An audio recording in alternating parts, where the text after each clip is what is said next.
The characters and events depicted in this podcast is for mere entertainment. Any similarity to actual persons, living or dead, or going through their third surgery is purely coincidental. Listen at your own risk.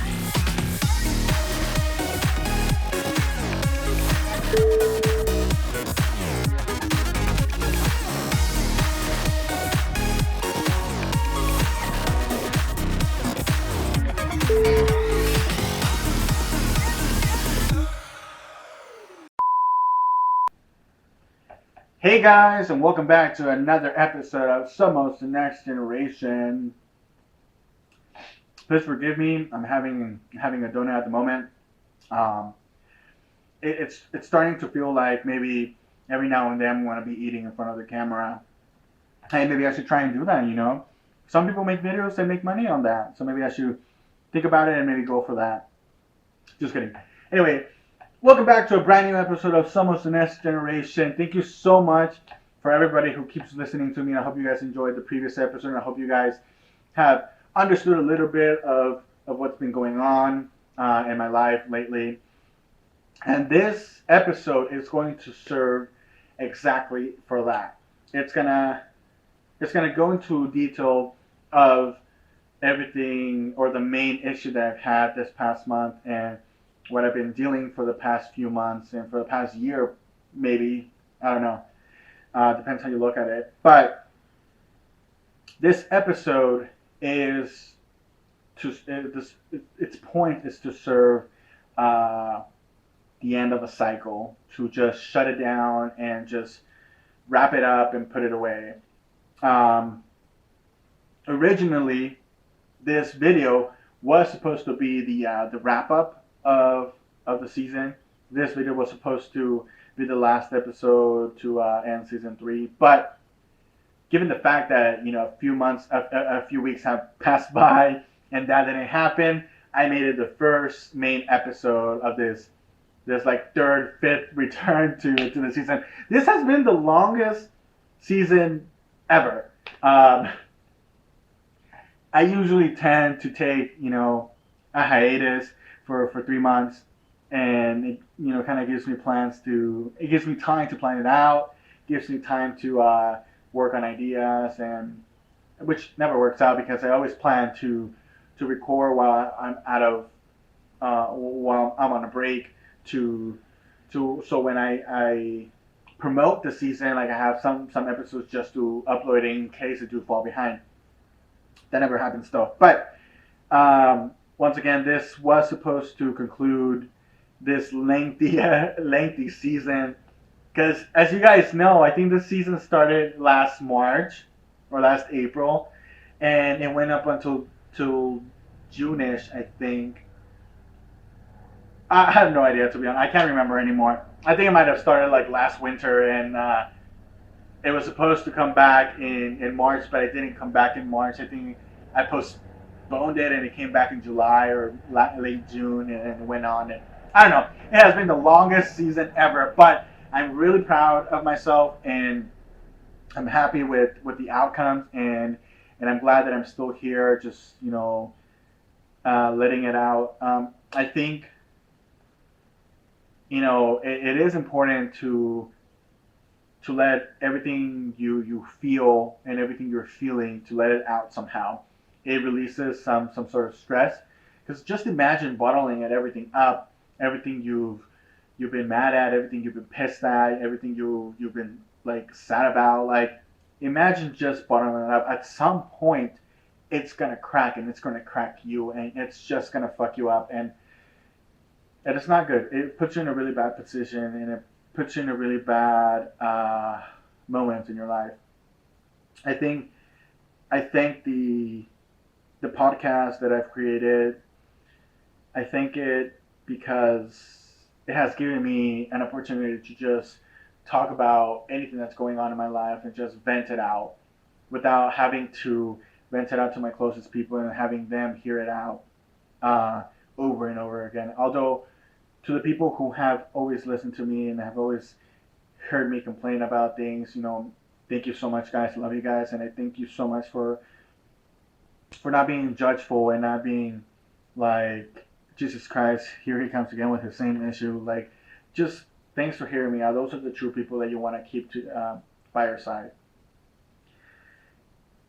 In terms of keeping, um, as I mentioned in a previous episode, my time at Panera has come to an end. I think I would have cried if I would have recorded this a month ago, or if I would have recorded this a few weeks ago to conclude the season. I think I would have cried a little bit, only because during that time it was very emotional to leave it. It's just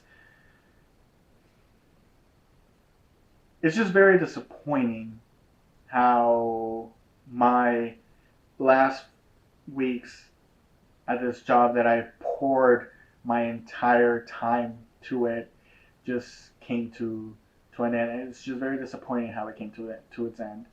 Um, as they say, third time's a charm, and this is the third time that I've left this place. And I think my boss right now, she actually mentioned a couple weeks ago, like what made you think that if this time was going to be better? If you dealt with this the first two times, what made you think this was going to be better time in a sense? And that kind of got me thinking. It's like, I mean, that's true. When I first started working at Panera, I started working at the location in Los Gatos. Um, I think I was there for a good 2 years and 3 months, maybe. I was almost going through the 3 years, but it it just didn't work out. I'm not here to talk shit about people. I'm not here to talk shit about the bosses. If it does come out if it does come out like that, I can't be sorry. It's just how I feel. I'm not here to attack anybody. I'm not here to feel attacked, and I'm not here to just complain in front of this camera about a shitty performance they've had. Everybody has room for improvement. I myself, being in the company for 6 years, I myself had a lot of space for improvement, and the opportunity was just not given to me. So when I was in LG, um, I dealt with my boss then. Um, she was she was a decent boss. At some point, we did have a couple issues. When I mean, at the time, I would go out. I'd be out and about. I was a kid, quote unquote. I worked at this location from when I was 20, 21 years to when I was 22, 23 maybe. I don't know. I was still a kid, so I had the responsibilities and I knew the responsibilities, but they weren't my responsibilities, if that makes sense. So I had a little, butting heads here and there with my boss, and even at some point she made it seem like, hey, I know you know a lot of people, but that doesn't mean you're gonna get privileges here. That's what I took from what she told me. And to be frank, um, I don't think I learned anything from her. I've learned a lot from other managers that were there. Yahaira, she used to work there, and I think I learned so much from her. I think she started working at the company when she was 16, if I'm not mistaken, and she lasted a good 10 years in there, in the company until she finally left it too. Uh, Daniel, of course, I learned a lot from him. Um, a few other managers that were there too, I picked up a lot from them. But most importantly, from Daniel and Yahaira, I think I learned so much from them, and I do thank them for everything that I learned and what I did. I know the management position was brought up to me then, and I just didn't want to take it for the same reason because I didn't want the responsibility because I know what it would feel like. And you know what? Like I was fucking right. although I did fucking enjoy being the manager and I enjoyed the responsibility and I liked it and I had a love and hate relationship to it, I actually don't regret taking the opportunity when Daniel threw it at me this time that I worked with him in this last location. Um, when I worked at Cupertino, I think I I worked at a key after leaving LG. I worked at a key for a good 2 or 3 months, and that was not a pleasant experience, which made me come back to Panera, and thankfully the opportunity was there and it was given back to me. So I started working in Cupertino then, and I didn't know a lot of people from Cupertino. I did, you know, befriend people and befriend some of my colleagues, and it was a fun time. I did know the general manager at the time, um, from previous Paneras, and through Daniel, of course. So I knew her, so I knew who she was. I knew the cafe manager at the time. I also knew her. Oh, well, the general manager at the time, she used to work at LG. She was the one who hired me. Uh, I have to admit, I did learn something from her, and I learned a couple things from her. So I picked up some good habits from her, and of course from the other managers there. And it was an interesting experience. But again, my fault is, or my issue was that I would always give myself so much responsibility, and I'm just starting to realize I'm very dark in the video. I think I forgot to turn on the light. Hold on, let me see if I can turn on the light. Give me 1 second. Okay. That's much better. You guys can finally see me. Anyways, I'm just gonna leave the video as it is. I'm not gonna go back and record. I think we've been talking for a good 12 minutes now. So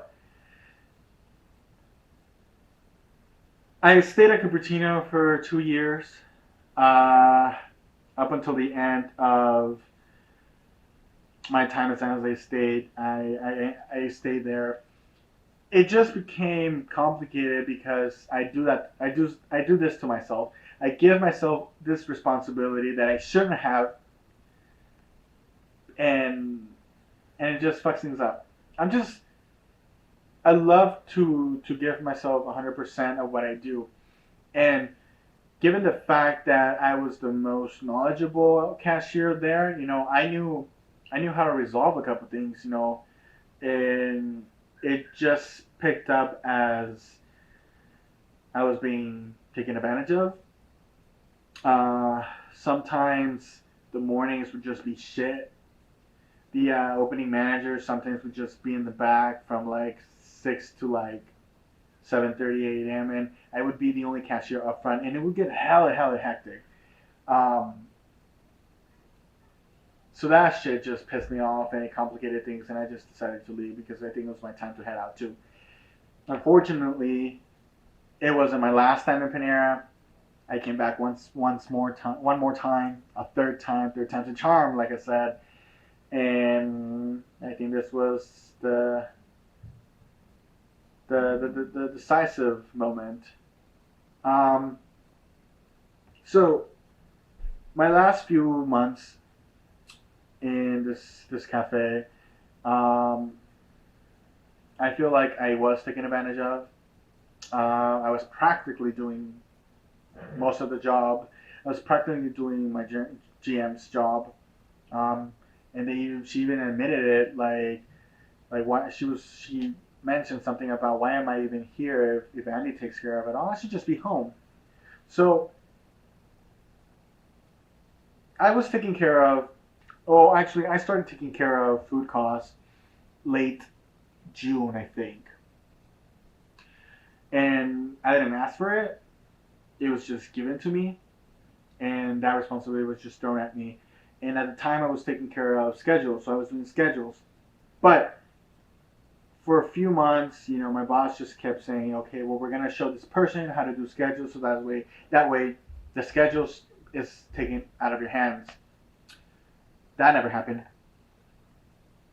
So I kept schedules. I kept food costs. I started doing produce. I started doing pan apps. I started running that store, and November came around, and I finally talked about or mentioned something about a raise. I mean, I don't think I was asking for too much. I was only asking the fair amount of what I feel I deserved. Uh, I asked for the raise. I asked for my title as a cafe manager because that's basically what I was doing. And even my boss at some point mentioned it. But my boss is a two face. She knows it and she admits it. She's a two face.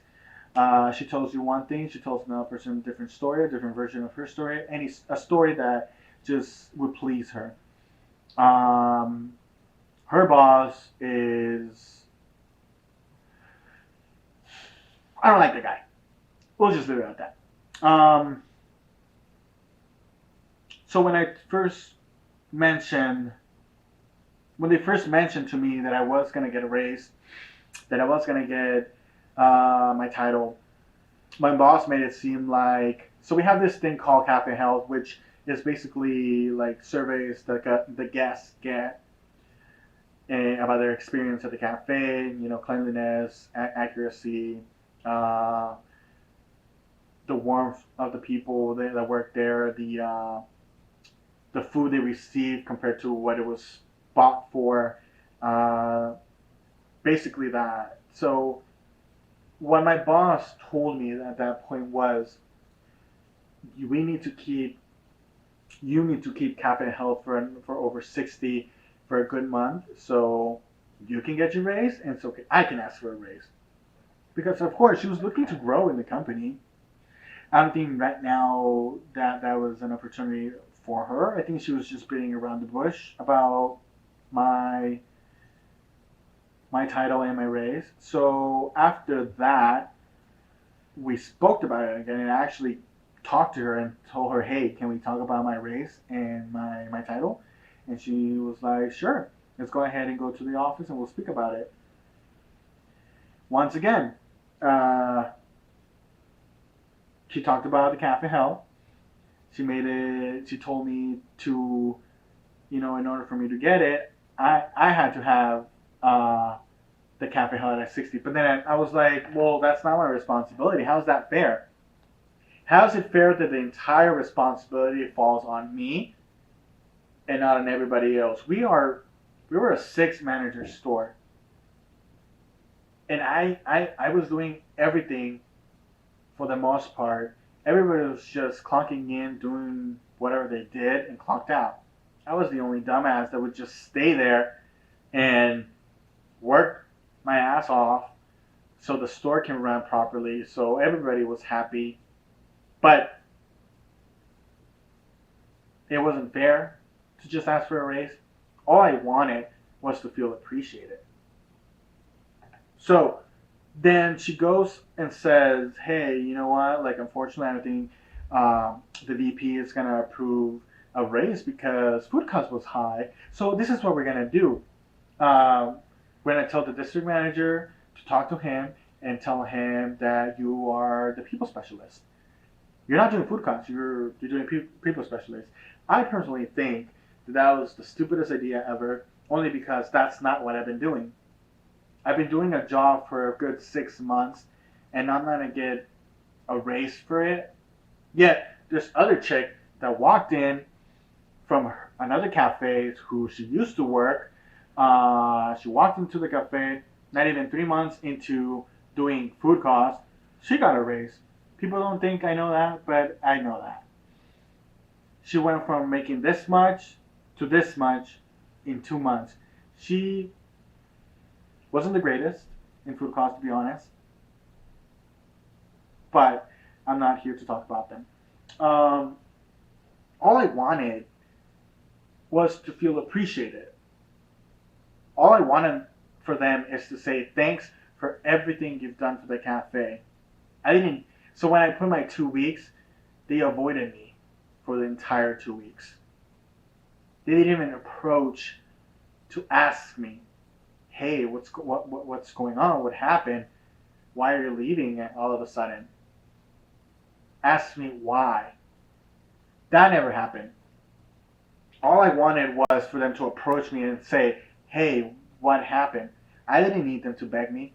I you, I didn't need them to tell me, "Please don't leave. We need you." Because no, that's not what I wanted. What I wanted is to feel appreciated. What I wanted is for them to see everything that I've done for the cafe. Yet I can't get a simple raise and I can't get my fucking title. That's bullshit. So this is what I did. My last 2 weeks, all I wanted to do is just clock in as well, do my job, clock out. Not do anything I'm not being paid for. On Mondays, I did the order because that's part of what I've been being paid for. On Wednesday, now that I'm leaving, they give me my Fridays and Saturdays off. When I asked for that, when I got the food cost job, it's just very disappointing. And actually, it's not even disappointing because that's just the kind of people they are. They're just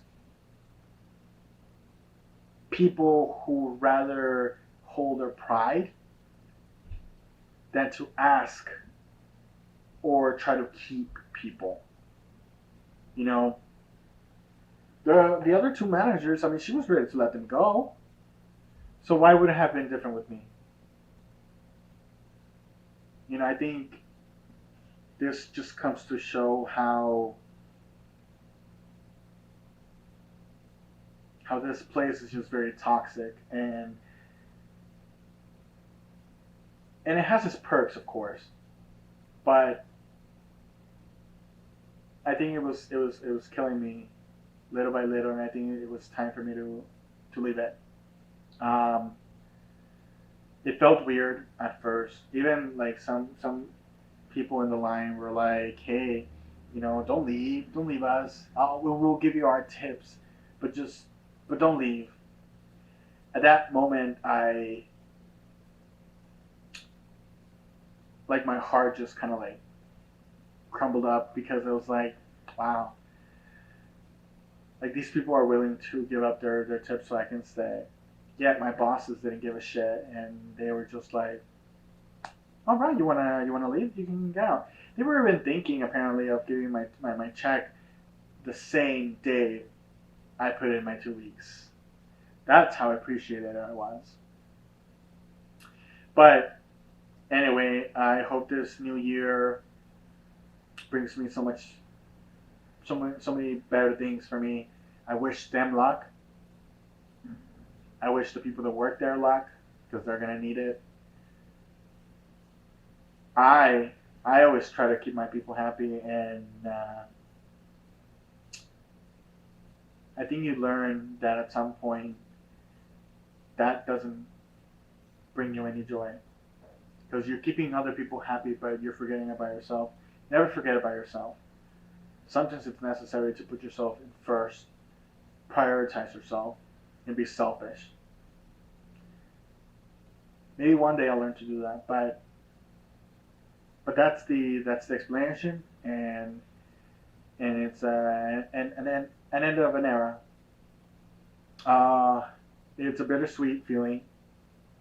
Again, I love what I did, and I always think back that at some point I didn't want to be a manager, and now that I was given the chance, like I enjoyed it. I like the responsibility. I like the power, and I like the fact that I was able to have a solution for any questions that came up. And even if I didn't, I would just find some sort of answer. But it is what it is. Life goes on, and everybody gets what they deserve. So that's the end of this episode, and I'm gonna wrap this up because I don't think there's more to talk about, and I just wanted to mention how this happened and what happened in the past month. So cheers to the end of the cycle, and for a better future. I'm gonna wrap this up now. So thank you so much for listening to me, guys, and keep an eye on for the new episodes. Thank you so much, and we'll see you next time. See ya.